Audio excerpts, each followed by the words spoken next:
Para ng Ama ang sino mang naglilingkod sa akin. So ito po ang pangako ni Jesus sa mga naglilingkod sa Kanya.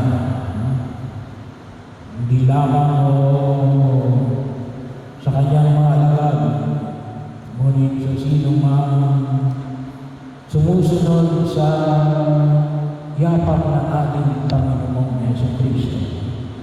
Bagay ito man ay sa pamagitan ng mga organisasyong pangsimbahan. Katulad po halimbawa ng kinabibilangan ni Adelina, yung Divine Mercy, at saka Handmaid of the Lord. Bahagi noon na kung saan ay ito'y panay, hindi lang sa mga ang tawagin namin ay organized. Pero of course, ay bahagi nito ng pagkilala na pagkakahalaga sa biyaya na ipinagkaloob ng Diyos sa atin ng tayo ay binigyan. So pinapalatan tayo sa pamagitan ng ating paglilingkod. Kaya huwag natin kalimutan na itong lahat ay nagmumula sa biyaya ng sakramento ng binyag. Miyembro man kayo ng organisasyong pangsimbahan o hindi. Kaya may mga panantay na huwag namin kalimutan. Kasi pag sinabi natin naglilingkod, ibig sabihin, ito ay yung mga nag-serve na. Pero may mga panantay tayo na dapat na tugunan. Katulad na limbawa na hindi pagtanggap ng mga sakramento. Katulad na po halimbawa ng sakramento na every Sunday, isimba natin pag-aaral ng linggo. Si Adelina ay isa ko yan sa mga regular church goer. Kahit na ako ay makapigit, alam ko kung sino yung mga regular. Nakikita ko rin naman yung mga nagsusumikap. At mayroon din naman kung tawagin natin ay mga KBN. Ano yung KBN? Makikita ko lang sa simbahan kapag may kasal, binyan, at saka ligid. Kaya ang tawag ay KBN. Pang-extraordinary lang. Pero mahali sa inyo, huwag namin kalimutan. Napakahalaga yung every Sunday. Ito rin mo ay kinikilala at hindi naman yung Pinoy ng ating Santo Papa Leo. Kasi ito lang yung pamamaraan ng ating pagkakatibay ng ating pananampalataya. Kasi hindi naman lahat ibinigay yan. Halimbawa, umaatid kayo ng seminar. Kapag hindi yung anak, bibigyan ka, umaatid kayo ng seminar. Swerte lang kapag may nakikinig sa seminar. Pero kahit lang makinig kayo sa seminar, kahit na yan isang oras, kulang pa rin yan para maunawagan natin ang ating pananampalataya. Bahagi yun, kami na ay ilang taong nag-aaral. Kulang pa rin yun. Meron pa kami tinatawag na ongoing formation. So, kaya nga sa atin, hindi lang ang pananampalataya Kristiyano Katoliko, magsisimba natin pag-aaral ng linggo. Napakahalaga o yun. Kasi doon mo natin dinadagdagan. Hindi lang ang pagpapatibay. Ngunit dinadagdagan natin yung ating kaalaman. Kasi baka akala ng iba, kapag ikaw ay walang alam, ay exempted ka. Hindi ko po alam yan, Pati. Kaya hindi ako pwedeng parusahan niya kasi hindi ko alam. Hindi ko ignorance accepts no one. Hindi ko, kung ito si Ellen, kapag wala kang alam, lalo kang madidihado. Bakit? Ay dapat na yun, bahagi ng ating pananampalataya bilang mga tagasunod ng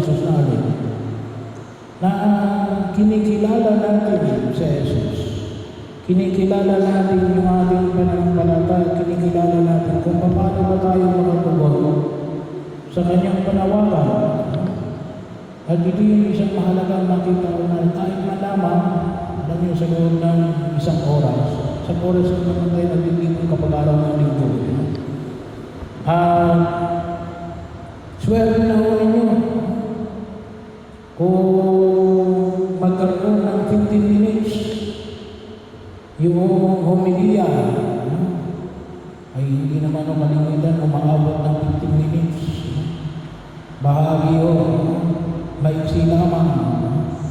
Kung tutusin, kuminsan ay 5 to 10 minutes lamang yung homilia. Ay kuminsan na rin, puro pakwento roon. Kaya dapat maintindihan natin at maunawaan natin ito pala yung paanyaya ng buong kapal na maiwasan natin. At tulad ng halimbawa yung nung nakaraang linggo, binigyan natin ng pansin yung mag-ingat kayo ngayon na sa online gambling. Bakit? Kung talagang iniibig ninyo yung inyong kapwa at iniibig ninyo ang Diyos, humiwas kayo sapagkat baka malulog kayo. Bahagi yun. Sample lang yun kasi nakaraang linggo yun. So, pinaliwanag natin ng nakaraang linggo. Hindi bahagi rin ng alin na sulat pastoral ng obispo ng Pilipinas. Ano pa? Yung mga pagtanggap natin ng mga sakramento. Pang-umpisa, yung mga kapatid natin na nagsasama, dapat kayo ay magpakasal sa simbahan. Sabi ko nga, pwede lang kayong kasal ng libre.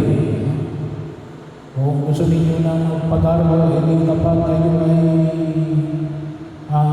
mayaman na, pwede kayo magpag-aaral kahit ay libre. Pero pwede kayo magpakasal ng simple lang sa simbahan. Kung kayo ay nagsasama at ano pa, yung kalimitan ng ating pinapaanyaya na nawa. At ako'y natutuwa sapagkat si Adelina ay nakapag-umpisa bago siya binawian ng buhay. Kasi bahagi yun. Pagkakataon, nakabagsisi siya, kaya isa sa sakramento nito na makita ko natin yung pagpapahay ng isa ng Isabel. Kasi yun ay isa sa mga pantabas ng handa na nagpapahay ng grasya ng Diyos natin. Tayo ng lahat yung nagkakasala, pero nakahingi tayo ng tawad sa Diyos. Ano yung impact na wala? Hindi na tayo pupunta sa impyerno. Kasi may maliwanag, nakahingi tayo ng tawad sa Diyos. Pero nagdediretso na ba tayo ng langit? Maaari din hindi pa. Maaari dadaan ka pa sa purgatorio. Pero doon ka rin pupunta sa langit.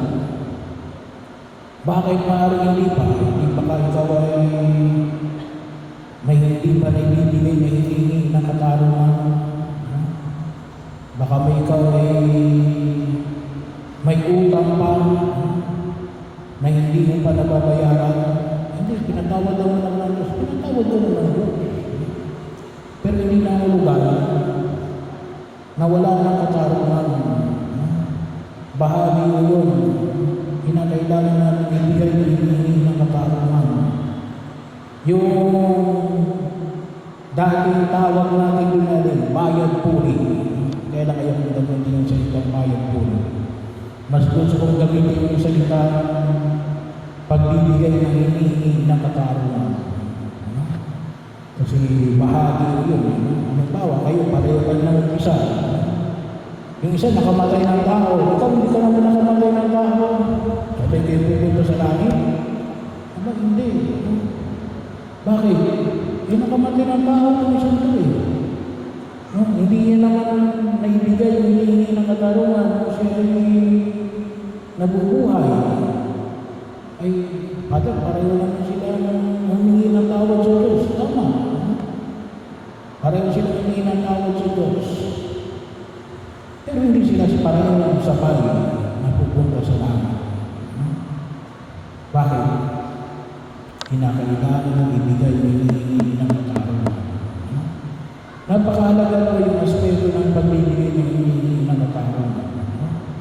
Kasi kung wala mo yung pagkatorio, ay huwag kayong magtaka kung bakit may mga tao hindi marunong magbayad ng utang. Bakit akala nila yung pinatawad na sila ng Diyos? Akala nila hindi na sila magbabayaran ng kanilang utang. Ay, yung mentalidad na yan ay isang mentalidad na mali. At yun ay may epekto sa buhay natin habang natumamaan sa dahil sa daigdig na ito hanggang doon sa kanilang. At tinanais ng Diyos na pakinabangan natin. At ito ay itutulog natin sa harapan ng may kapal. Kaya nga, kung sakali na, yun ay kung sakali, hindi natin alam na si Adelina ay mayroon pang hindi na ibigay na hinihingi ng katarungan, kaya tayo nagdarasal. Pero alam natin sigurado doon na siya matutulog sapagkat binampalan niya ang kanyang tungkulin bilang tunay na tagasunod ng ating Panginoon ay sa Kristo. At nawa sa pamagitan ng ating panalangin, sa pamagitan ng ating sakripisyo, habang kayo naglalakad patungo sa sementeryo, ialay niyan para kay Adelina nang sa ganon ay makatulong tayo ng nawa ay makarating sa kaagad sa kalawalatian ng Diyos sa ating Ama sa langit. At ano yung magagawa na? Kapag si Adelina ay nakarating na sa langit, sabi niya, ano ba daw makikialam na ay sigurado ipagdarasal na yung noon. Sinong pang ipagdarasal noon? Hindi kayo. Kayo mga naunang nakilala niya sa daigdig na ito. Bago niya pa ipagdasal yung mga kapatid natin na dumaranas ang kahirapan sa ibang lugar. Eh, siyempre kayo ang kanilang unang ipagdarasal. At yun ay natin pakinabangan dahil yun ang pagliligtas ng ating Diyos.